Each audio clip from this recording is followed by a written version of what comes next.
Hey, it's Andre and it's time for another Friday flying update. I wounded the Spitfire.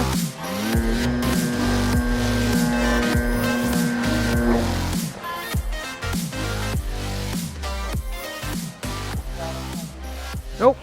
Yeah, it looks like the Spitfire is, I've confirmed it, underpowered.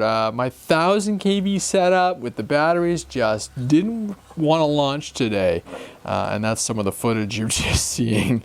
Unfortunately, it did do some damage, but it's not as bad as I thought. I mean, it wasn't a really big crash. It was just a failure to launch. But punched a hole in the wing, damaged in the back, and that's the pressure area under the fuselage. And the biggest area of damage is around, actually, look at that. It's just cosmetic, really.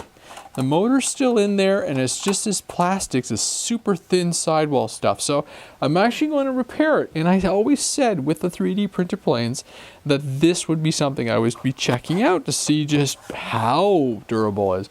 Now, it wasn't really a full-on crash as you saw from the videos. It was kind of soft and everything, but I've got all the parts and pieces, and I'll glue it up, and I'll put some stuff into it, and we'll get it back in the air, and I will put in, I do have a flight test power pack, so I will dump that in. And I will use that instead, just to give me a little bit more power on 3S, and we'll try it again. Obviously, the first video, it showed me, we saw it in the video on one of the launches. It was really hard to get going, and there was zero wind today. So without the wind, you know, to help it climb, it just kind of went over, and I never had enough airspeed really to keep it going and get it in the air. So. Oh well, it happens. So there's the first crash of the season, if you will. So, but it'll get mended up and fixed, and I'll throw a little bit more power behind it. My fellow Canadians, I'm going to put a link into the show description. A member of Parliament from BC, a Liberal member of Parliament from British Columbia, has put a petition up on the parliamentary website against stating some of the issues with the new drone laws or flying regulations imposed on the RC hobby.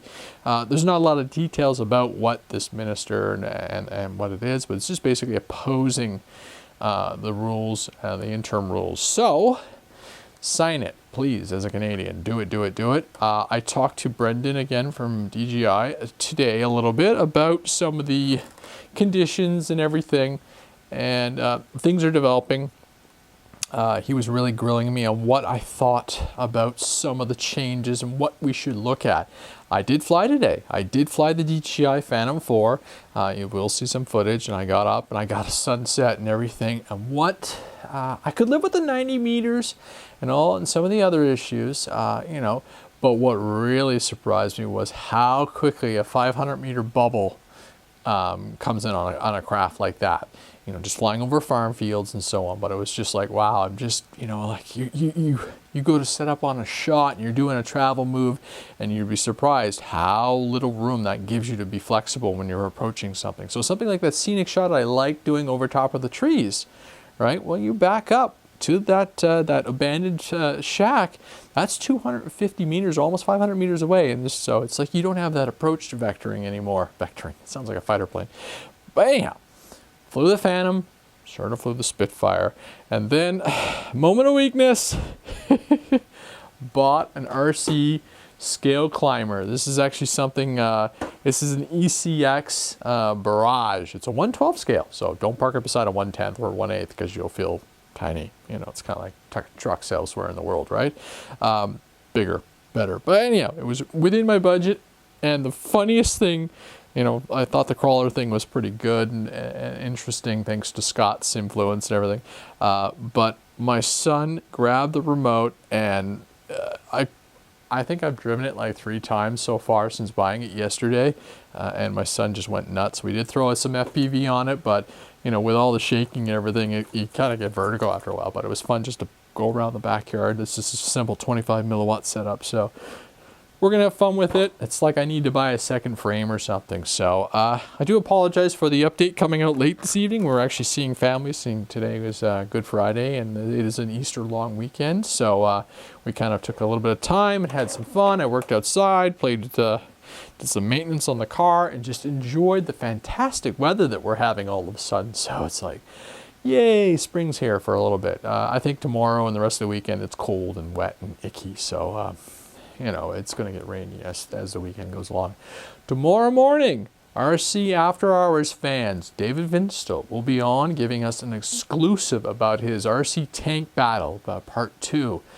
So tune in live for that to get all the details, pop in, ask some questions. The RC After Hours podcast is going along and it's slowly growing, and we're building back up to the numbers we had before we moved over, but it's getting there, and it's been a fun learning experience for myself.